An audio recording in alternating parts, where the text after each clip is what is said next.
Welcome to Sai's Thopter Emporium. Hope you're excited for some Thopters. But before we jump into this video, this is brought to you by mtgotraders.com. So let's take a quick look at Sai himself. So we have Sai, Master Thopterist. 2 colorless and a blue. Whenever you cast an artifact spell, create a 1/1 colorless Thopter artifact creature token with flying. Then for a 2-mana activation, sacrifice 2 artifacts, draw a card. Now the too long didn't read story of this deck is definitely getting down a ton of artifacts on the battlefield and getting a ton of Thopters on the battlefield.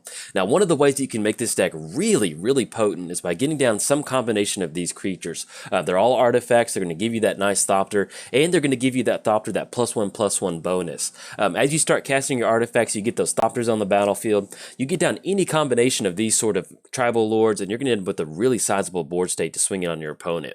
Some other really good stuff that really helps us kind of push the Thopter game plan of swinging in is stuff like favorable winds and gravitational shift. That's going to give us some good +1 bonus to our flying creatures, and then also coat of arms. That's hopefully you can outrace your opponent, even if you're playing against maybe you're playing against Krinko or something like that. The opponent might be able to race you with that coat of arms, but most of the time, by the time you get down coat of arms with all your Thopters on the battlefield, you're in a very good position to swing in with some really high-powered Thopters. Some other artifacts that really kind of help the deck get those Thopters on the battlefield and provide a threat for our opponent. We have stuff like Traxos. Get that down on the battlefield. It does have 7/7 and it is a trample. Whenever we cast an artifact, we're going to be able to untap it. Phyrexian Metamorph is going to keep us open. We can get that down as a copy of one of our tribal lords or make a copy of something like Wormcoil Engine. And of course, we're running Wormcoil Engine in here. That way we can get a little bit of protection from some sort of board wipe. If it dies, we're going to end up with that 3/3 worm token on the battlefield and a Death Touch worm token too. Outside of the artifact threats, we do have some really good artifact removal. We have stuff like Meteor Golem. He's going to get the superhero smash down into the ground, destroy target non-land permanent opponent controls. Same thing with Spine, hitting a non-land permanent. And then also Duplicate. We're going to be able to exile something and kind of act as a little bit of our removal for the deck.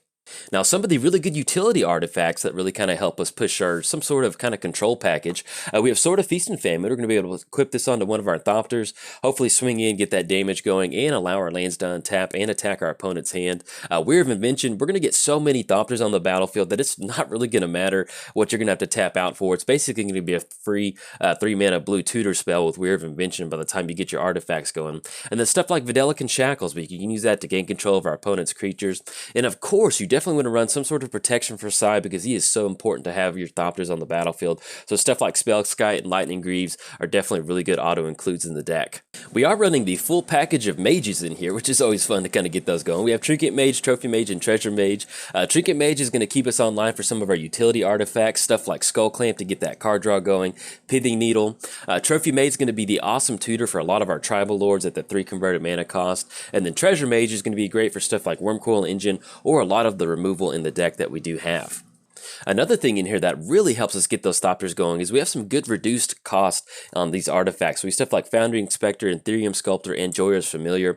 They're going to give us that much needed reduced cost on artifacts. And then also stuff like Padium and Chief Engineer. It's going to give our creatures Convoke, and the Padium is going to give us some really nice extra card draw. We do have a few other win conditions built into the deck to kind of help us win.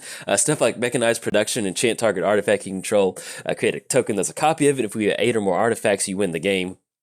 Now that does trigger during your upkeep, but you're going to get 8 Thopters really quick, so it's almost really nice if you run Mechanized Production in your deck. Thopter Spy Network and Efficient Construction are really going to help us get those Thopters on the battlefield really quick, especially when we're casting our artifacts.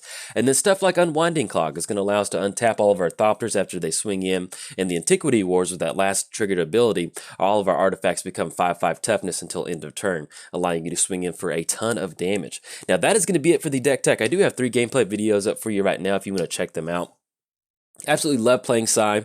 It's really fun to get down Sai and just start casting through those artifacts, and especially since a lot of the fast mana rocks were unbanned in 1v1 Commander. So I'm not sure how long they're going to stick around in 1v1 Commander, but we had a lot of fun doing it. So anyways, if you enjoyed the video, like and subscribe. Thanks. Bye.